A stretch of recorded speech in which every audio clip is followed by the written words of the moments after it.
சொல்லுது, புலம்பலாம். யார் புலம்பலாம்? யார் அல்லாஹ்வையும் மறுமையும் நம்பலையோ, இந்த உலகமே கெதி என்று இருக்கிறானோ அவன் புலம்பலாம். உலகம் தாங்க எனக்கு எல்லாம், இங்க சம்பாதிக்கிறது தான், இந்த காசு தான், இந்த மனைவி தான், இந்த வீடு தான், இந்த சொத்து தான், இந்த பிள்ளைகள் தான், இதுதான் நிலை, இதுதான் நிரந்தரம் என்று நினைத்துக் கொண்டு அதற்காகவே வாழ்கிறானே அவன் புலம்பலாம். நீ புலம்பலாமா? நீ யார்? இந்த உலகம் உனக்குரியதா? மறுமையை நம்பி சொர்க்கத்தை நம்பி அதற்காக பயணிக்கக்கூடிய நீ இந்த உலகத்தில் ஏற்படக்கூடிய நஷ்டத்தை நினைத்து புலம்பி தள்ளுகிறாயே. ஒரு ஈமான் கொண்டவனுடைய செயல் இப்படி இருக்கவே கூடாது. என்ன செய்யணும்? ஒரு முடிவெடுக்கிறோம், ஃபெயிலியர் ஆயிடுச்சு, என்ன மனநிலைக்கு வரணும்? அல்லாஹ் தன்னுடைய திருமறையிலே ஈமான் கொண்டவர்களுடைய மனநிலை எப்படி இருக்கும் என்பதை இறைவன் சொல்கிறான். லை யுஸீபனா இல்லா மா கதபல்லாஹு லனா. அல்லாஹ் விதித்ததை தவிர வேறு எதுவும் எங்களுக்கு ஏற்படாது. ஹுவ மௌலானா, அவன் தானே எங்கள் பொறுப்பாளி. நான் யோசிச்சதெல்லாம் சரிதான், நான் யோசிச்சது, நான் ஆய்வு செஞ்சது, நான் ஆலோசனை கேட்டது, கடையை ரெடி பண்ணது, சரக்கு போட்டது எல்லாம் சரிதான். எல்லாத்துக்கும் மேல அல்லாஹ் இருக்கானே. அல்லாஹ் எனக்கு கிடைக்க கூடாது என்று நாடிவிட்டால் இந்த உலகமே சேர்ந்தால் எனக்கு வராது. இது ஒரு மனுஷன் புரிஞ்சுக்கிட்டானா புலம்புவானா? நம்ம பெரும்பாலானவர்களுடைய பேச்சுக்கள் எதை சுத்திதான் இருக்கும்? வியாபாரத்தை பத்தி, குடும்பத்தை பத்தி, அதுல ஏற்பட்ட நஷ்டத்தை பத்தி, அதுல நாம சந்திச்ச தோல்விகளை பற்றி, இதையே தான் நம்முடைய வாழ்க்கையில பெரும்பாலும் பேசிக்கொள்ளும். ஒரு ஈமான் கொண்டவனுடைய இறை நம்பிக்கையாளர்களுடைய பேச்சுக்களில் இது இடம்பெறவே கூடாது. இப்படி செஞ்சிருந்தா இப்படி ஆயிருக்கு, இப்படி செஞ்சிருந்தா அப்படி ஆயிருக்கு, அந்த கடைக்கு பதிலா இந்த கடை, அந்த பொண்ணுக்கு பதிலா இந்த பொண்ணு. அஸ்ஸலாமு அலைக்கும் வரஹ்மத்துல்லாஹி. கண்ணியத்திற்குரியவர்களே, அல்லாஹ் ரப்பல் ஆலமீன் இந்த மனித சமூகத்திற்கு ஏராளமான அருள்களை வழங்கியிருக்கிறார். இறைவனால் வழங்கப்பட்ட அருள்களில் விலை மதிப்பற்ற ஒரு உச்சகட்ட ஞானத்தை நாம் சொல்வதாக இருந்தால் உடல் ஆரோக்கியத்தை நாம் சொல்லலாம். ஆனால் நம்ம பெரும்பாலான மக்கள் அதை ஒரு பெரும் அருள்கொடையாக நினைப்பது கிடையாது. எல்லோரும் நல்லா இருக்கிறாங்க, நானும் நல்லா இருக்கிறேன், இதுல ஆச்சரியப்படுறதுக்கு என்ன இருக்குது என்கிற புரிதலில் அதை பற்றிய ஒரு சிந்தனை இல்லாமல் நாம் சென்று கொண்டிருக்கிறோம். நாம் எதை பெரிய அருளாக நினைக்கிறோம் என்றால், பொருளாதாரத்தின் வாயிலாக நமக்கு எது வந்து சேருகிறதோ, சொத்துக்களாக எதை நாம் வாங்கி குவிக்கிறோமோ அதைத்தான் நாம் பெரிய அருளாக நினைத்துக் கொண்டிருக்கிறோம். நீங்கள் பார்க்கலாம், யாரேனும் ஒருவர் புதிதாக வீடு கட்டுறாங்கன்னு வைங்க, அந்த வீட்டினுடைய முகப்பிலே பெரிதாக எழுதி போடுவார்கள், ஹாதா மின் ஃபضل ரப்பி, இது என்னுடைய இறைவனின் அருள்கொடை. ஒரு புதுசா ஒரு கார் வாங்குறாங்க, ஒரு பைக் வாங்குறாங்கன்னா அந்த பைக்கினுடைய காரினுடைய முகப்பிலே எழுதுவார்கள், ஹாதா மின் ஃபضل ரப்பி என்று. என்ன விளக்கி வச்சிருக்கிறாங்க? இந்த வீடு அல்லாஹ்வுடைய அருள்கொடை என்று புரிந்து வைத்திருக்கிறார், இந்த வாகனம் அல்லாஹ்வுடைய அருள்கொடை என்று புரிந்து வைத்திருக்கிறார். அப்ப பொருளாதாரத்தை சார்ந்து, உலகத்தினுடைய நன்மையை சார்ந்து, பணத்தை மையப்படுத்தி நம்மிடத்துல எது வந்து சேருகிறதோ அதைத்தான் பெரிய அருளாக மனிதன் நினைத்துக் கொண்டிருக்கிறான். ஆனால் அப்படி கிடையவே கிடையாது. இறைவன் வழங்கி இருக்கக்கூடிய இந்த உடல் ஆரோக்கியம் என்பது எண்ணிலடங்காத பல கோடிகளுக்கு சமமான ஒரு அருளை அல்லாஹ் நமக்கு தந்திருக்கிறான். நீங்கள் சிந்தித்து பாருங்கள் யதார்த்தத்தை. ஒரு மனிதனுக்கு கோடான கோடிக்கணக்கான சொத்துகள் இருக்கிறது, ஆனால் உடல் ஆரோக்கியம் இல்லை, நினைத்ததை சாப்பிட முடியவில்லை, நினைத்த இடத்திற்கு போக முடியவில்லை, நினைத்த மாதிரி தன்னுடைய வாழ்க்கையை வாழ முடியவில்லை என்றால் அத்தனை கோடிகள் இருந்து என்ன பயன்? அதுவே ஒரு மனிதனுக்கு அல்லாஹ் கோடிக்கணக்கான சொத்துக்களை தரவில்லை, நல்ல திடகாத்திரமான உடலை தந்திருக்கிறான், நல்ல ஆரோக்கியத்தை தந்திருக்கிறான். அதை பெற்றிருக்கக்கூடிய மனிதர் அந்த ஆரோக்கியத்தை வைத்து, அந்த திடகாத்திரமான உடலை வைத்து அவர் உழைத்தால், போராடினால், கஷ்டப்பட்டால், அவர் நினைத்தால் இந்த உலகத்திலே கோடிகளை சம்பாதித்து விட முடியும் என்ற சூழலை நம்மால் பார்க்கிறோம். அப்ப உடல் ஆரோக்கியம் என்பது மிக மிக அவசியமான, மனித வாழ்க்கைக்கு மிக தேவையான ஒரு அடிப்படையாக இருக்கிறது. அதே நேரத்தில் இஸ்லாமிய மார்க்கம் இன்னொரு மிக முக்கியமான ஆரோக்கியத்தை சொல்கிறது. அதுதான் உள்ள ஆரோக்கியம். உடல் எப்படி ஆரோக்கியமாக இருக்க வேண்டுமோ அதே போல மனிதனுடைய உள்ளமும் ஆரோக்கியமானதாக இருக்க வேண்டும். அது பாலடைந்து, பழுதடைந்து, தேய்மானம் அடைந்து, அதில் ஏற்படக்கூடிய பாதிப்புகளை கவனிக்காமல் விட்டுவிட்டு ஒரு கட்டத்தில் அந்த உள்ளம் இறந்து விடக்கூடிய ஒரு சூழலை ஏற்படுத்தி விடக் கூடாது. ஒவ்வொருவருடைய உள்ளத்தை கவனித்து அது என்ன செய்து கொண்டிருக்கிறது, அதனுடைய சிந்தனை எப்படி இருக்கிறது என்று உள்ளத்தை அவ்வப்போது சீரமைத்துக் கொண்டே இருக்க வேண்டும். உள்ளத்தை ஆரோக்கியமானதாக நீங்கள் வைத்திருக்க வேண்டும் என்ற அறிவுரையை இஸ்லாம் நமக்கு சொல்கிறது. எந்த அளவுக்கு இந்த மார்க்கம் இந்த உள்ளத்திற்கு முக்கியத்துவம் தருகிறது என்றால், நீங்க நல்லா சிந்திச்சு பாருங்க. திருமறை குர்ஆனிலேயும் நபிகளாருடைய பொன்மொழியிலேயும் இந்த உள்ளம் குறித்து, எண்ணம் குறித்து, சிந்தனை குறித்து சொல்லப்பட்ட செய்திகளை நாம எடுத்து பேசுறோமே ஆனால் ஒரு மாத காலம் பேசக்கூடிய அளவுக்கு அவ்வளவு செய்திகள் இருக்கிறது உள்ளம் தொடர்பாக. உள்ளம்னா என்ன, அது எப்படி வேலை செய்யும், அதில் ஏற்படக்கூடிய எண்ணங்கள் எது மாதிரியான பாதிப்புகளை ஏற்படுத்தும் என்பது போன்று அவ்வளவு செய்திகள் மார்க்கத்தில் உள்ளம் தொடர்பாக சொல்லப்பட்டிருக்கிறது. இன்னும் நாம உள்ளம் குறித்து மிக ஆழ்ந்த முத்தாய்ப்பாக ஒரு செய்தியை சொல்வதாக இருந்தால், அல்லாஹ் ரப்பல் ஆலமீன் இந்த திருமறை குர்ஆனை இறக்கி அருளியதற்கு ஏராளமான காரணங்களை இறைவன் தன்னுடைய திருமறையை சொல்கிறான். இந்த குர்ஆனை ஏன் அருளி இருக்கிறேன், இது எப்படிப்பட்ட வேதம், இதன் மூலம் நீங்கள் எது மாதிரியான பயன்களை எல்லாம் அடையலாம் என்பது குறித்து அல்லாஹ் ரப்பல் ஆலமீன் திருமறையிலே பல இடங்களில் சொல்லி காட்டுகிறான். அதில் ஒரு இடத்திலே இறைவன் பேசுகிறான்.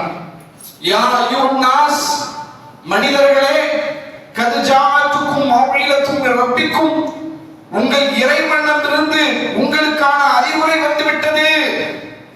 இந்த திருமறை குர்ஆன் என்பது இது ஒரு சடங்குக்கான புஸ்தகம் அல்ல, ஒரு மதத்திற்கு சொந்தமான மத நூல் அல்ல. மனித வாழ்க்கைக்கு தேவையான அனைத்து செய்திகளும் நிறைந்திருக்கக்கூடிய ஒரு வேதம் இது. இந்த வேதத்தில் உங்கள் இறைவனிடமிருந்து உங்களுக்கான அறிவுரை வந்திருக்கிறது. வஷிஃபாஉல் லிமா ஃபிஸ் சுதூர், உங்கள் உள்ளங்களில் ஏற்படக்கூடிய நோய்க்கான தீர்வும் இதில் இருக்கிறது. உள்ளத்தை கவனி, அதை சிந்தி, அது எப்படி இருக்கிறது என்று கவனித்துக் கொண்டே இரு. ஒருவேளை அது பாழடைந்து விட்டால், பழுதடைந்து விட்டால், அந்த பழுதை நீக்கக்கூடிய மருந்து இந்த திருமறை குர்ஆனில் இருக்கிறது என்று உள்ளத்தை சீர்படுத்தக்கூடிய வேலையை செய்வதற்காகவும் இந்த திருமறை குர்ஆனை நாம் அருளி இருக்கிறோம் என்று இறைவன் சொல்லி காட்டுகிறார்.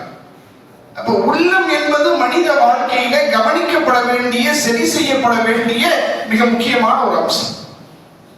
அதே நேரத்தில் அந்த உள்ளத்தில் ஏற்படக்கூடிய நிகழ்வுகளில் மிக முக்கியமான ஒரு நிகழ்வு என்னன்னு சொன்னா, நிறைய நடக்கும் மனித உள்ளத்துல. நம்ம பேசிக்கிட்டே இருப்போம், நீங்க கவனிச்சுக்கிட்டே இருப்பீங்க. திடீர்னு பார்த்தா நம்முடைய சிந்தனை அப்படியே எங்கேயோ ஓடும். ஒரு வாகனத்தை பத்தி யோசிப்போம், பல இடங்களை பத்தி யோசிப்போம். அப்ப உள்ளத்துல ஏராளமான எண்ணங்கள் வந்து விழுந்தாலும் அந்த உள்ளத்தில் ஏற்படக்கூடிய அதிகப்படியான எண்ணங்கள் எதுவாக இருக்கும் என்றால் இரண்டு. ஒன்று மகிழ்ச்சி, சந்தோஷம். சந்தோஷம் சொல்றாங்க, மகிழ்ச்சி என்பது எங்க கிடைக்கும், எங்க நடக்கும்? உள்ளத்துலதான் மகிழ்ச்சி. உடலுக்கு எந்த மகிழ்ச்சியும் கிடையாது. மனித வாழ்க்கையிலே ஏற்படக்கூடிய நிம்மதியா இருக்கேங்க, சந்தோஷமா இருக்கிறேன், இதெல்லாம் சொல்றானே, இந்த சந்தோஷம் என்பது, நிம்மதி என்பது எங்க கிடைக்கும்? மனித உள்ளத்தில் ஏற்படக்கூடிய ஒன்று. இன்னொரு விஷயம் என்னன்னு சொன்னா, கவலை ஏற்படும். ஒன்று மகிழ்ச்சி ஏற்படும், இன்னொன்று கவலை ஏற்படும். அந்த கவலையை நீங்க எடுத்து பார்த்தீங்கன்னு சொன்னா, பெரும்பாலும் இரண்டு விஷயங்களுக்குத்தான் அதிகமான மனிதர்கள் கவலைப்படுவார்கள். ஒன்று, எதிர்காலத்தில் நடக்க போற விஷயத்தை நினைச்சு கவலைப்படுவான். இப்ப நல்லா தான் இருக்கிறான், இப்ப நல்லா இருக்கிறேன், திடீர்னு ஆக்சிடென்ட் ஆச்சுன்னா, இப்ப வியாபாரம் நல்லா போயிட்டு இருக்குது, திடீர்னு யாராவது வந்து பிரச்சனை பண்ணிட்டாங்கன்னா, இப்படி எதிர்காலத்தை நினைத்து கவலைப்படக்கூடியவர்கள் ஒரு சாரார். ஆனால் பெரும்பாலான மக்கள் எதை நினைத்து கவலைப்படுவார்கள் என்றால், தங்களுடைய வாழ்க்கையிலே எதுவெல்லாம் முடிந்து விட்டதோ, ஒரு விஷயத்தை எதிர்பார்த்து அதற்கான முயற்சிகளை செய்வோம், அதற்கான உழைப்புகளை செய்வோம், அது நல்ல முறையிலே வெற்றி அடைவதற்கான அத்தனை நம்முடைய முயற்சிகளையும் செய்துவிட்டு கடைசியிலே நாம் எதிர்பார்த்த வெற்றி அதில் கிடைக்கவில்லை என்றால், நாம் எதிர்பார்த்த லாபம் நமக்கு கிடைக்கவில்லை என்றால், மனிதன் சோர்ந்து கவலையாகி அதை நினைத்துக் கொண்டே இருக்கக்கூடிய காட்சியை பார்க்கணும். ஒரு வியாபாரத்தை ஆரம்பிக்கணும், ஒரு தொழிலை ஆரம்பிக்கணும், சம்பாதிக்கணும், எந்த இடத்துல எந்த தொழில் செய்தால் நம்மளால வெற்றி பெற முடியும் என்று யோசிக்கிறான். அவனுடைய அறிவுக்கு உட்பட்டு, அவனுடைய அனுபவத்துக்கு உட்பட்டு, அவனுடைய நண்பர்களுடைய ஆலோசனைகளை கேட்டு இந்த இடத்துல இந்த கடை வைக்கலாமா, நல்லா ஓடுமா, வியாபாரம் நடக்குமா, இந்த பொருள் இங்க மக்கள் வாங்குவாங்களா என்று பலகட்ட ஆய்வு செய்து ஒரு கடையை கஷ்டப்பட்டு கடனை உடனே வாங்கி திறக்கிறான். திறந்து 1 மாசம் கூட ஆகல, மெட்ரோக்காரன் வந்து பாதையை அடைச்சிட்டான். முடிஞ்சு போச்சு. இனிமே நீங்க என்ன பண்ண முடியாது, இங்க கடை திறக்க முடியாது, இதோட 3 வருஷம் ஆகும் நீங்க கடையை திறக்க. பெரிய நோட்டீஸ் வந்து ஓட்டுறோம். உடனே கவலையாயிடுது. போச்சு. எவ்வளவு கஷ்டப்பட்டேன், எவ்வளவு வளைச்சேன், எவ்வளவு மூளையை போட்டு கசக்கினேன், எத்தனை பேரிடத்துல ஆலோசனை கேட்டிருப்பேன், எல்லாம் செய்து கடைசியில் இப்படி ஆகிவிட்டதே என்று நினைத்து மனிதன் தன்னுடைய வேதனையை புலம்பல்களாக வெளிப்படுத்துகிறான். கவலை தான் மறுக்கல. அந்த கவலையை எப்படி வெளிப்படுத்துறானா, பார்க்கிறவங்க கிட்ட எல்லாம், பேசுறவங்க கிட்ட எல்லாம், இப்படி ஆயிப்போச்சு, இப்படி ஆயிப்போச்சு, இப்படி ஆயிப்போச்சு, நான் ஒண்ணு நினைச்சேன், நடந்தது ஒண்ணா போச்சு, இந்த பக்கம் கடையை திறந்ததுக்கு பதிலா ரோட்டுக்கு அந்த பக்கம் நான் கடையை திறந்திருந்தேனா நான் எங்கேயோ போயிருப்பேன், எப்படியோ சம்பாதிச்சிருப்பேன் என்று நடந்து முடிந்த ஒரு விஷயத்திற்காக புலம்பி தள்ளக்கூடிய மனிதர்கள் அதிகம். ஒரு பெண்ணை திருமணம் செய்கிற வாழ்க்கையில சில முடிவுகளை எடுப்போங்க. அந்த முடிவு தோல்வியை தரக்கூடிய நேரத்திலே, வலிகளை தரக்கூடிய நேரத்திலே, அந்த வலிகளை புலம்பலின் மூலமாக வெளிப்படுத்திக் கொண்டிருக்கிறார். திருமணம் செய்யணும், நமக்கு பல பெண்களை பார்க்கிறாங்க, சொந்தக்காரங்கள பார்க்கிறாங்க, தெரிஞ்சவங்க பார்க்கிறாங்க, வெளியூர்ல பார்க்கிறாங்க. கடைசியில ஒரு பெண்ணை நாம தேர்வு செய்யறோம், திருமணம் செய்யறோம். திருமணம் முடிந்து 2 வருஷம் 3 வருஷத்துல குடும்பத்துல பெரிய பிரச்சனை. ஏன்டா இந்த பொண்ணை கல்யாணம் பண்ணோம் என்று நினைத்து விரக்தி அடையக்கூடிய அளவுக்கு அவ்வளவு பிரச்சனைகளை சந்திக்கிறான் நினைக்கிறான். அப்பவே எங்க அத்தா சொன்னாரு, அப்பவே எங்க அம்மா சொன்னாங்க, சொந்தக்கார பொண்ணு இருக்குப்பா, அதை கல்யாணம் பண்ணுப்பா. நான் தான் கேட்கல, கடைசியில் இப்படி ஆயிப்போச்சு. புலம்புற வாழ்க்கையில் நாம் எடுக்கக்கூடிய சில முடிவுகள் அது தவறாக போகக்கூடிய பட்சத்தில் அந்த தவறை நினைத்து, அந்த பிழையை நினைத்து, அந்த கவலையை நினைத்து புலம்பி தள்ளக்கூடியவர்களாக முஸ்லிம்களில் பெரும்பாலான நபர்கள் இருக்கிறார்கள். உண்மையா இல்லை? இஸ்லாம் சொல்லுது புலம்பலாம். யார் புலம்பலாம்? யார் அல்லாஹ்வையும் மறுமையும் நம்பலையோ, இந்த உலகமே கெதி என்று இருக்கிறானோ அவன் புலம்பலாம். உலகம் தாங்க எனக்கு எல்லாம், இங்க சம்பாதிக்கிறது தான், இந்த காசு தான், இந்த மனைவி தான், இந்த வீடு தான், இந்த சொத்து தான், இந்த பிள்ளைகள் தான், இதுதான் நிலை, இதுதான் நிரந்தரம் என்று நினைத்துக் கொண்டு அதற்காகவே வாழ்கிறானே அவன் புலம்பலாம். நீ புலம்பலாமா? நீ யார்? இந்த உலகம் உனக்குரியதா? மறுமையை நம்பி, சொர்க்கத்தை நம்பி அதற்காக பயணிக்கக்கூடிய நீ இந்த உலகத்தில் ஏற்படக்கூடிய நஷ்டத்தை நினைத்து புலம்பி தள்ளுகிறாயே. ஒரு ஈமான் கொண்டவனுடைய செயல் இப்படி இருக்கவே கூடாது. என்ன செய்யணும்? ஒரு முடிவு எடுக்கிறோங்க, ஃபெயிலியர் ஆயிடுச்சு, என்ன மனநிலைக்கு வரணும்? அல்லாஹ் தன்னுடைய திருமறையிலே ஈமான் கொண்டவர்களுடைய மனநிலை எப்படி இருக்கும் என்பதை இறைவன் சொல்கிறான். லை யுஸீபனா இல்லா மா கதபல்லாஹு லனா. அல்லாஹ் விதித்ததை தவிர வேறு எதுவும் எங்களுக்கு ஏற்படாது. ஹுவ மௌலானா, அவன் தானே எங்கள் பொறுப்பாளி. நான் யோசிச்சதெல்லாம் சரிதான், நான் யோசிச்சது, நான் ஆய்வு செஞ்சது, நான் ஆலோசனை கேட்டது, கடையை ரெடி பண்ணது, சரக்கு போட்டது எல்லாம் சரிதான். எல்லாத்துக்கும் மேல அல்லாஹ் இருக்கானே. அல்லாஹ் இது எனக்கு கிடைக்க கூடாது என்று நாடிவிட்டால் இந்த உலகமே சேர்ந்தது எனக்கு வராது. இதை ஒரு மனுஷன் புரிஞ்சுக்கிட்டானா புலம்புவானா? நம்ம பெரும்பாலானவர்களுடைய பேச்சுக்கள் எதை சுத்திதான் இருக்கும்? வியாபாரத்தை பத்தி, குடும்பத்தை பத்தி, அதுல ஏற்பட்ட நஷ்டத்தை பத்தி, அதுல நாம சந்திச்ச தோல்விகளை பற்றி, இதையே தான் நம்முடைய வாழ்க்கையில பெரும்பாலும் பேசிக்கொண்டிருக்கோம். ஒரு ஈமான் கொண்டவனுடைய இறை நம்பிக்கையாளருடைய பேச்சுக்களில் இது இடம்பெறவே கூடாது. அப்படி செஞ்சிருந்தா இப்படி ஆயிருக்கு, இப்படி செஞ்சிருந்தா அப்படி ஆயிருக்கு, அந்த கடைக்கு பதிலா இந்த கடை, அந்த பொண்ணுக்கு பதிலா இந்த பொண்ணு. நடந்தது அனைத்தும் இறைவனால் விதிக்கப்பட்டது, முடிக்கப்பட்டது, முடிவாக்கப்பட்டது. இதில் உன்னுடைய அறிவோ, சிந்தனையோ, அனுபவமோ எதுவும் பயனளிக்காது. அல்லாஹ் விதிச்சது நடந்துருச்சு, அவ்வளவுதான். இந்த யதார்த்தத்தை இஸ்லாம் நமக்கு சொல்லித்தது. எப்படி? நபிகள் நாயகம் ஸல்லல்லாஹு அலைஹி வஸல்லம் அவர்கள் இந்த விஷயத்தை மையப்படுத்தி புலம்புறாங்க. இப்படி புலம்பாத என்று இஸ்லாம் பேசுகிறது. அல்லாஹ்வுடைய தூதர் அவங்க சொல்றாங்க, அல் முஃமினு கவியும் ஹைரு வ அஹப்பு இலல்லாஹி மினல் முஃமினில் லஈஃப். ஒரு பலமான இறை நம்பிக்கையாளர் பலவீனமான இறை நம்பிக்கையாளரை விட இறைவனுக்கு மிக விருப்பத்திற்குரியவராக இருக்கிறார். அப்படின்னா என்ன? பலமான இறை நம்பிக்கையாளர்னா யாரு? நல்ல ஜிம்முக்கு போய் உடம்பெல்லாம் ஏத்தி பார்க்க 6 அடியில ஆஜாரும் பாகுவா இருக்காரு அவரா? அவரை பத்தி பேசுற. எதை பத்தி பேசுது? பலமான நம்பிக்கை யார் இருக்கிறாரோ, அல்லாஹ்வுடைய நாட்டத்தை தாண்டி நான் என்ன செய்தாலும் இறைவன் ஒருவன் இருக்கிறான் என்பதை யார் உறுதியாக நம்பிக்கை கொண்டிருக்கிறாரோ அந்த பலமான இறை நம்பிக்கையாளர் பலவீனமானவனை விட அல்லாஹ்வுக்கு மிக விருப்பத்திற்குரியவர். பலமான இறை நம்பிக்கையாளருடைய வாழ்க்கையில ஒரு தோல்வி ஏற்பட்டால், கஷ்டம் ஏற்பட்டால் என்ன சொல்லுவார்? குல்ல யுஸீபனா இல்லா மா கதபல்லாஹு லனா. அல்லாஹ் விதித்ததை தவிர வேறு எதுவும் எங்களுக்கு ஏற்படாது என்று சொல்லிவிட்டு அவர் போய்விடுவார். இந்த புலம்பிக் கொண்டிருக்கிறானே இவன் யார்? பலகீனமான ஈமான் கொண்டவன்.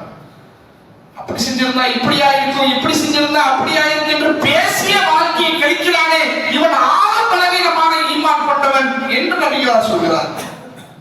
சொல்லிவிட்டு அடுத்து அல்லாஹ்வுடைய தூதர் அவர்கள் பேசுகிறார்கள், ஃபி குல்லி கைரும் யஹ்ரிஸ் அலா மா யன்ஃபவுக். உன்னுடைய வாழ்க்கையில் எதுவெல்லாம் உனக்கு நன்மை தரும் என்று நினைக்கிறாயோ அந்த காரியங்களில் நல்ல முறையில் முயற்சி செய். சும்மா ஏனாதான் இறங்காத. ஒரு விஷயத்துல இறங்குறியா, முழுசா இறங்கிரு. 100% உன்னுடைய முழு உழைப்பை அதில் காட்டு. வியாபாரமா இருந்தாலும் சரி, குடும்பமாக இருந்தாலும் சரி, வேறு எந்த ஒரு காரியமாக இருந்தாலும் இதுல இறங்குறோம் என்று முடிவு பண்ணிட்டியா 100% உன்னுடைய முழு ஒத்துழைப்பு நீ அதை தந்துடும். வஸ்தாயின் பில்லாஹ், உன்னுடைய உழைப்பு இருக்கணும், அல்லாஹ்வுடைய உதவி இருக்கணும். அல்லாஹ்விடத்துல உதவிக்கு கேட்டுவிட்ட ரசூலா சொல்றாங்க, வயின் அஸாபக ஷைء, ஒருவேளை நீ எடுத்த காரியத்துல உனக்கு ஏதேனும் பாதிப்பு ஏற்படுமையானா, நீ நல்லது நினைச்சுதாப்பா செஞ்ச. நான் கேட்கிறேன், உலகத்துல யாரேனும் ஒருவர் ஒரு கடையை திறக்கும் போதே இந்த கடை நாசமா போகணும், உருப்படாம போகணும், இதுல நஷ்டம் தான் ஆகணும், உலகத்துல யாராவது கடை திறப்பாங்களா? ஒரு திருமணம் செய்யறோம், ஒரு பெண்ணை தேர்வு செய்யறோம், இந்த பெண்ணை கல்யாணம் முடிச்சு என் வாழ்க்கை குட்டிச்சவரா போகணும் உலகத்துல யாராவது நினைப்பாங்களா? எல்லாம் நல்லது நினைச்சுதான் ஆரம்பிக்கிறாங்க. ஆனா முடியும் போது அது நஷ்டத்துல, வேதனையில, கவலையில முடியுது. இஸ்லாம் சொல்கிறது, உன்னுடைய வாழ்க்கையில் சில நஷ்டங்களை நீ சந்திக்கும் போது, உன்னுடைய முயற்சியில் சில தோல்விகளை நீ சந்திக்கும் போது, ஃபலா தகுல் லவ் அன்னி ஃபஅல்து கான கதா வ கதா, ஒருவேளை நான் மட்டும் இப்படி செய்திருந்தால் அப்படி ஆகியிருக்குமே என்று ஒருபோதும் நீ சொல்லாதே. சுப்ஹானல்லாஹ். அப்படியே ரசூலுல்லாஹ் சொல்றாங்க. நம்ம பேசுறோம்லங்க, இந்த பக்கம் வந்ததுக்கு பதிலா அந்த பக்கம் வச்சிருந்தா எங்கேயோ போயிருப்பேன், அப்படி பேசாத. இப்படி நீ பேசுவது எங்கே கொண்டு போய் உன்னை விடும் தெரியுமா? இது ஷைத்தானுடைய பேச்சுக்களில் உள்ளது. ஷைத்தான் என்ன செய்யுமா? அல்லாஹ்வை நம்புறதெல்லாம் இரண்டாவது, உன் அறிவை நம்பு, உன் திறமையை நம்பு, உன் அனுபவத்தை நம்பு, இப்படி ஷைத்தான் சொல்லுவான். அது சரியல்ல. ஒரு மூமினுடைய வாழ்க்கை பயணத்தில் தோல்விகள் ஏற்படும் போது அந்த தோல்விகளை அவன் எப்படி அணுக வேண்டும்? ஏதோ நடந்துருச்சு, அல்லாஹ்வுடைய நாட்டம், இதுக்கு மேல நம்மளால ஒண்ண முடியாது.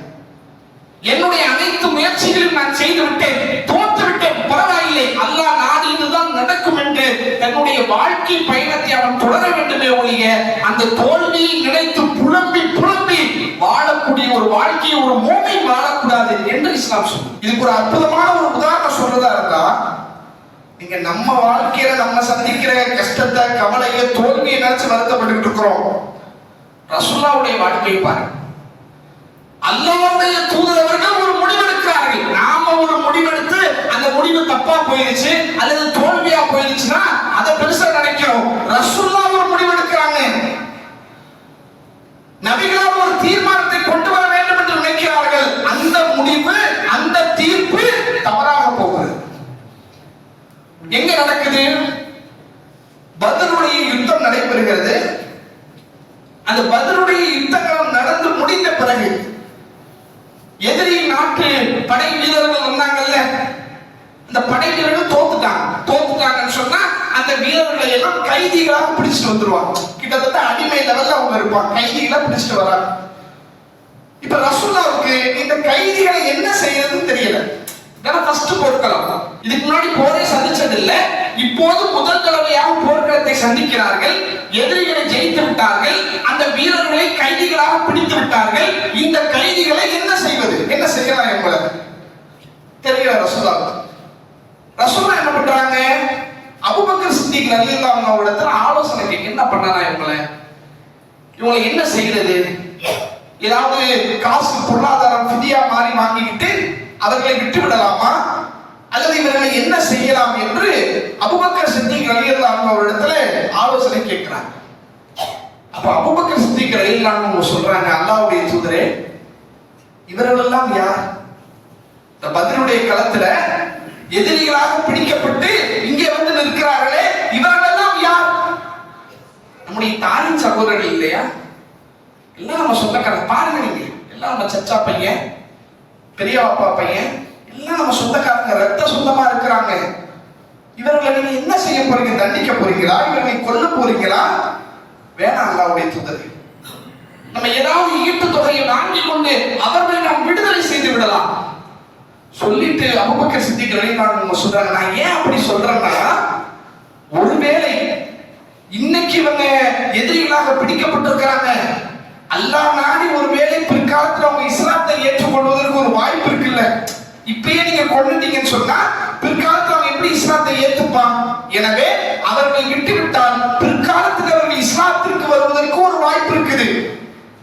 அதே போல இவர்களை ஒருவேளை நாம கொலை செய்து விடுவோமேயானால் நம்முடைய அரபு குலம், குறைஷி குலம், இவர்களை நாம் கொன்றதற்காக நம்மை பழி தீர்க்க மற்றொரு போர்க்களத்தை கொண்டு வருவார்.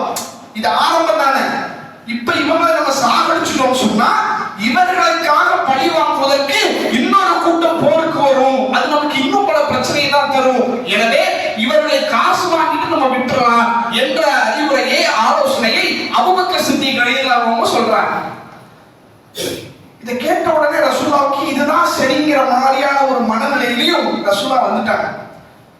இப்ப உமர் இப்னு கத்தாப் ரலியல்லாஹு அன்ஹு அவர்கள் வருகிறார். அவர்கள் வந்த உடனே அல்லாஹ்வுடைய தூதரவங்க அவரிடத்திலே ஆலோசனை கேட்கிறாங்க. உமர் அவர்களே, இந்த கைதிகளை குறித்து என்ன செய்யலாம் நாங்க ரெண்டு பேரும் பேசிக்கிட்டு இருந்தோம். அந்த பேச்சுல அபூபக்கர் சித்திக் அவர்கள் இந்த கருத்தை சொல்கிறார்கள். எனக்கும் இதுதான் சரிங்கிற மாதிரி தோணுது. நீங்க என்ன சொல்றீங்க? உங்களுடைய கருத்து என்ன என்று கேட்கிறார். அந்த நேரத்திலே உமர் ரலியல்லாஹு அன்ஹு அவர்கள் அல்லாஹ்வுடைய தூதர் அவர்களை பார்த்து சொல்கிறார்கள், வல்லாஹி, அல்லாஹ்வின் மீது சத்தியப்பட்டு நான் சொல்கிறேன், அல்லாஹ்வுடைய தூதரே, அபூபக்கர் சித்திக் அவர்கள் எந்த கருத்தை சொன்னார்களோ அதற்கு நேர் மாற்றமான கருத்தை தான் நான் சொல்ல போகிறேன். நீங்கள் என்ன பார்க்கிறீர்கள்? இவரெல்லாம் நம்ம ரத்த சொந்தம் பார்க்கிறீங்களா? சொந்தக்காரன் பார்க்கிறீங்களா? நம்முடைய சகோதரர்கள் என்று பார்க்கிறீங்களா? இவரெல்லாம் யார்? இஸ்லாத்தை அழிக்க வந்த எதிரிகள், இறைவனுடைய மார்க்கத்தை அழிக்க வந்த துரோகிகள், அல்லாஹ்வையும் அவருடைய தூதரையும் பின்பற்றக்கூடிய மக்களை, முஸ்லிம்களை கொல்ல துணிந்த கொலைகாரர்கள். இவரிடத்துல போய் கரிசனை காட்டிக்கிட்டு இருக்கீங்க, இவரிடத்துல போய் கருணை காட்டிக்கிட்டு இருக்கீங்க. இவர்களை இப்போது நீங்க விட்டுவிட்டால் திரும்ப உங்களுக்கு பாதிப்பு ஏற்படுத்த மாட்டாங்கன்னு நினைச்சீங்களா? திரும்பவும் வருவான். இது சரி கிடையாது. யாரையெல்லாம் கைதிகளாக பிடித்திருக்கிறீர்களோ அத்தனை பேரையும் கொலை செய்ய வேண்டும். இதுதான் இன்னைக்கு சட்டம். இன்னைக்கு உலகத்தில் இருக்கக்கூடிய அத்தனை ராணுவங்களுடைய சட்டம் என்ன? எதிரி நாட்டில இருந்து போருக்கு வந்து அந்த எதிரியை பிடிச்சாச்சு, பிடிச்சவன் என்ன செய்வாங்க? காசு வாங்கிட்டு விட்டுருவாங்களா? ஒண்ணு சிறையில கடை, இல்லாட்டி ஆளை சுட்டு காலி பண்ணு. இதுதான் இன்னைக்கு நிலைமை. உமர் ரலியல்லாஹு அன்ஹு அவர்கள் அன்றைக்கே சொல்கிறார்கள், அல்லாஹ்வுடைய தூதரை இவர்களை விட்டுவிடக் கூடாது, இவர்களை கொன்றே தீர வேண்டும் சொல்லிவிட்டு சொல்கிறார்கள், நீங்கள் எந்த உறவை பார்க்கிறீர்களோ அந்த உறவை வைத்து சொல்கிறேன், என்னுடைய உறவினர் இந்த கூட்டத்தில் இருக்கிறார், அவரை என் கரத்திலே கொடுங்கள், அவரை நான் வெட்டுகிறேன். இதோ அலி இருக்கிறார், அலியுடைய உறவினர் அக்கீல் அந்த கூட்டத்தில் இருக்கிறார், அவரை அலியுடைய கரத்திலே கொடுங்கள், அவரை வெட்டுவார். இவர்களுக்கு மத்தியிலே சொந்த பந்தத்தை பார்க்காதீர்கள் அல்லாஹ்வுடைய தூதரே, இவர்கள் எல்லாம் அல்லாஹ்வின் எதிரிகள் என்று உமர் ரலியல்லாஹு அன்ஹு அவர்கள் கர்ஜிக்கிறார்கள். கடைசியிலே அல்லாஹ்வுடைய தூதரவர்கள் அபூபக்கர் சித்திக் ரலியல்லாஹு அன்ஹு அவருடைய கருத்தை ஏற்றுக்கொண்டு அவர்களிடத்து ஃபிதியா வாங்கி விடுவித்து விடலாம் என்ற முடிவுக்கு வருகிறார். முடிவெடுக்கிறார். நீங்க நல்லா யோசிச்சு பாருங்க, அல்லாஹ்வுடைய தூதரவங்க ஒரு விஷயத்திற்கு முடிவெடுத்து விட்டால் அது மார்க்கத்துடைய சட்டமாக மாறிடும். அப்படிதானே? அடுத்து ஒரு போர் நடக்குதுன்னு வைங்க, அந்த போர்க்களத்தில் இது போன்று பிடிக்கப்பட்டார்கள் என்றால் என்ன சட்டம்? இதுதான். ஏற்கனவே ஒரு போர் நடந்துச்சு, காசை வாங்கிட்டு விட்டுலாம் முடிவு பண்ணோம். அடுத்த ஒரு போர்க்களத்தில் எதிரிகள் பிடிக்கப்பட்டாலும் காசை வாங்கி விட வேண்டியது முடிஞ்சு போச்சு. அதான் சட்டம். அல்லாஹ்வுடைய தூதர் அவர்கள் அந்த முடிவெடுக்கிறார்கள்.